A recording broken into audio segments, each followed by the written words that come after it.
दोस्तों, आज की मेरी कहानी है परवरिश। रमेश जी अपनी पत्नी देवकी जी के साथ बैठकर शाम की चाय पी रहे थे। तभी उनके हाथ से चाय का प्याला छूटकर गिर पड़ा और उनका शरीर एक ओर को झुकने लगा। उनकी जुबान भी टेढ़ी होकर बाहर को निकल गई। वह गिरने ही वाले थे कि तभी देवकी जी ने दौड़कर उन्हें संभाल लिया। उनके मुंह से चीख निकल गई कि उनके पति को यह क्या हो गया है। उनके चीखने की आवाज सुनकर कुछ पड़ोसी मदद के लिए उनके घर पर दौड़ते हुए आए।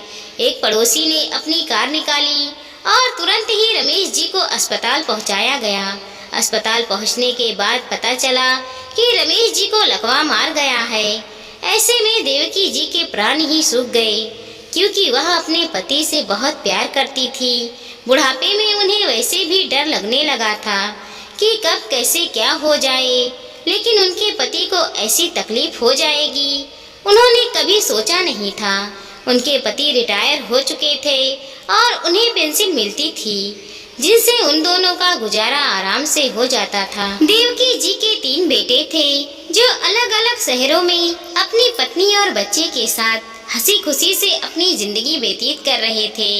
हालांकि फोन पर तो सभी लोग अच्छे से बात कर लेते थे, लेकिन वह लोग घर आने से कतराने लगे थे, क्योंकि घर में 2 ही कमरे थे और जब वह लोग एक ही साथ आ जाते थे तो बड़ी दिक्कत हो जाती थी। इसीलिए कभी भी वह लोग त्योहार में भी घर आना पसंद नहीं करते थे।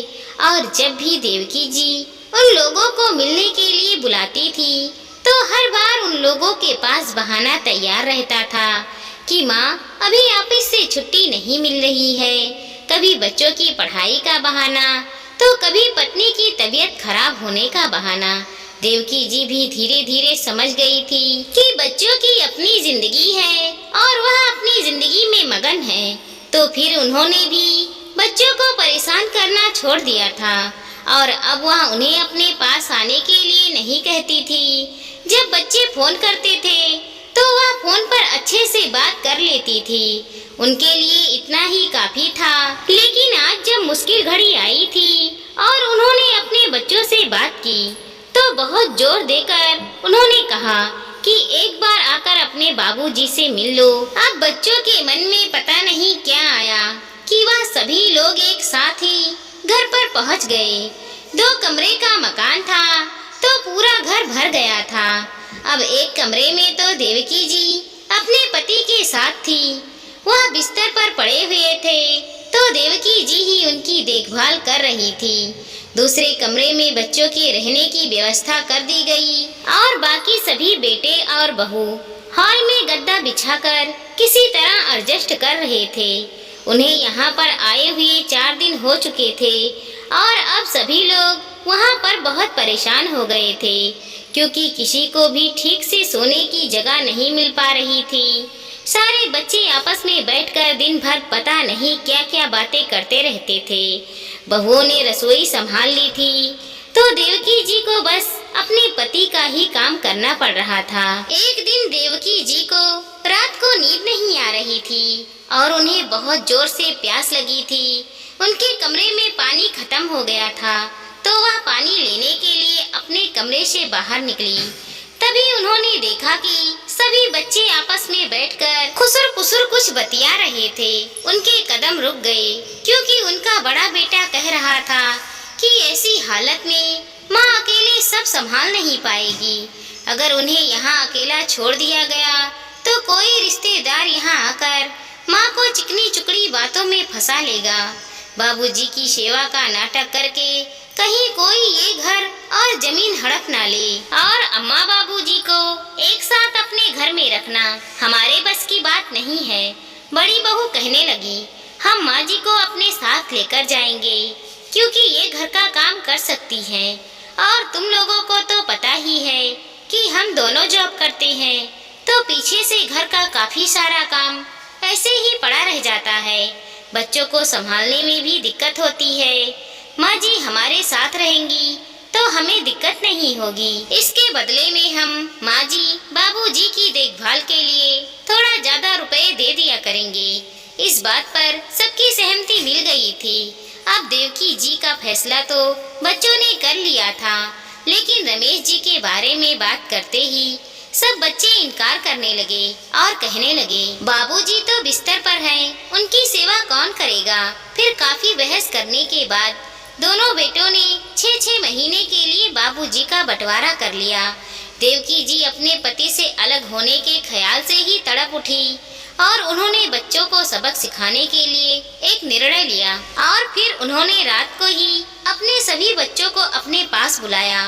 बेटे और बहू उनके पास आकर खड़े हो गए तो उन्होंने दृढ़ता शब्दों में कहा, बेटा, तुम लोगों ने जब मुझे यहाँ से चलने के लिए कहा तब मैंने सोचा कि तुम लोगों को अपने बाबूजी की चिंता हो रही है, मेरी चिंता हो रही है। मुझे भी लगा कि ऐसे मुश्किल समय में हम लोग अकेले कैसे रहेंगे, लेकिन अब तुम लोगों की बात सुनने के बाद मैं इस फैसले पर पहुंची हूँ कि मुझे अपने घर में ही रहने दो बेटा। वह मेरे पति हैं, कोई संपत्ति नहीं जिसे तुम आपस में बांट लेना चाहते हो। मैं अपने पति के बिना नहीं रह सकती और तुम लोगों की बात सुनने के बाद मैंने फैसला ले लिया है कि मुझे यहीं अपने घर में आराम से रहना है। अपने पति की देखभाल मैं खुद कर लूंगी। माना कि खर्चा बढ़ गया है, लेकिन उसका इंतजाम भी हो जाएगा। लेकिन मैं किसी और पर निर्भर नहीं होना चाहती। हमने भी 3 बच्चों की परवरिश की थी। हमने तो कभी यह नहीं सोचा कि हमारा खर्चा कितना बढ़ गया है तो हम बच्चों को कहीं और भेज देते हैं या किसी और से उनका खर्चा उठाने के लिए कह देते हैं। और तुम लोग 3 बच्चे होकर भी अपने माता पिता को नहीं संभाल सकते। यह बहुत शर्म की बात है। क्या फायदा तुम लोग के इतना पढ़ने लिखने का, इतनी अच्छी जॉब करने का। अरे हम कहीं पर भी रहते, साथ रहते, तुम लोग हमारा खर्चा मिलकर उठा लेते, लेकिन नहीं, तुम लोगों को तो अब बूढ़े माँ बाप बोझ लगने लगे हैं। अरे मैं तो फिर भी अच्छी हूँ, क्योंकि आज हमारे हाथ पैर चल रहे हैं और मैं काम करने के लायक हूँ। कल को अगर मैंने भी बिस्तर पकड़ लिया तो तुम लोग तो मुझे उठाकर फेंक ही दोगे। इसीलिए मैंने फैसला कर लिया है कि मुझे कहीं नहीं जाना। जब तुम लोगों के घर में भी मेरी एंट्री काम करने के बाद ही होगी तो फिर अपने घर में ही मैं बस अपने पति का और अपना काम करूंगी। मैं तुम लोगों के घर पर जाकर नौकरानी बनकर नहीं रहना चाहती। और तुम्हारे पिताजी सारी जिंदगी सम्मान के साथ सिर उठाकर जिए हैं तो आगे भी उनके सम्मान की जिम्मेदारी मैं उठाऊंगी और उन्हें कभी किसी के सामने झुकने नहीं दूंगी। बोलते बोलते उनकी आंखों से आंसू आ गए थे। बच्चे उनका फैसला सुनकर हैरान थे। वह कहने लगे, माँ चलो ठीक है, तुम्हें बाबूजी के साथ रहना है तो रह लो, लेकिन रुपए पैसे और रहने की थोड़ी दिक्कत होगी तो हम यह वाला घर बेच देते हैं और शहर में एक बड़ा सा घर खरीद लेंगे और उस घर में तुम पापा के साथ आराम से रहना। देवकी जी हाथ जोड़ते हुए बोली, नहीं बेटा नहीं, अब इतने एहसान मत करो मुझ बुढ़िया पर। मैं अपने पति को अकेले अपने दम पर संभाल सकती हूँ। हाँ, अगर मुझे कुछ हो गया तब की बात और है, लेकिन जब तक मेरे शरीर में जान है तब तक अपने पति का ध्यान मैं खुद रख लूंगी। बोलते बोलते उनकी आंखों से आंसू बहने लगे थे। उनके 3 बेटे और बहू हक्के बक्के से एक दूसरे का चेहरा देख रहे थे। उन लोगों ने तो काफी बढ़िया इंतजाम कर लिया था। उन लोगों ने सोचा था कि माँ जिसके पास भी रहेगी तो नौकरानी का खर्चा बचेगा और बाबूजी का खर्चा तीनों मिलकर उठाएंगे। और उनकी सेवा से बचने के लिए उन लोगों ने सोचा था कि बाबूजी 4-4 महीने उन लोगों के पास रह लेंगे। फिर घर का किराया भी वह लोग देखभाल के नाम पर आपस में बांटने वाले थे। लेकिन यहाँ पर तो माँ ने अकेले रहने की बात कहकर उन सभी के मंसूबे पर पानी फेर दिया था। सारे बच्चे अगले दिन ही मुंह लटकाकर वहाँ से वापस चले गए। देवकी जी ने अगले दिन से ही किराएदार ढूंढना शुरू कर दिया था। 2 महीने के बाद एक किराएदार अपनी पत्नी और बच्चे के साथ वहाँ पर रहने के लिए आ चुका था, जिससे कि घर में अब रौनक हो गई थी। देवकी जी ने पहले की तरह घर और बाहर के सारे काम अकेले संभाल रही थी। अपने पति की देखभाल बहुत अच्छे से कर रही थी। तो धीरे धीरे उनके पति के स्वास्थ्य में भी सुधार आ रहा था और वह भी चलने की कोशिश कर रहे थे। भले ही सहारे के साथ ही सही, देवकी जी ने वकील से मिलकर एक वसीयत बनवाई थी।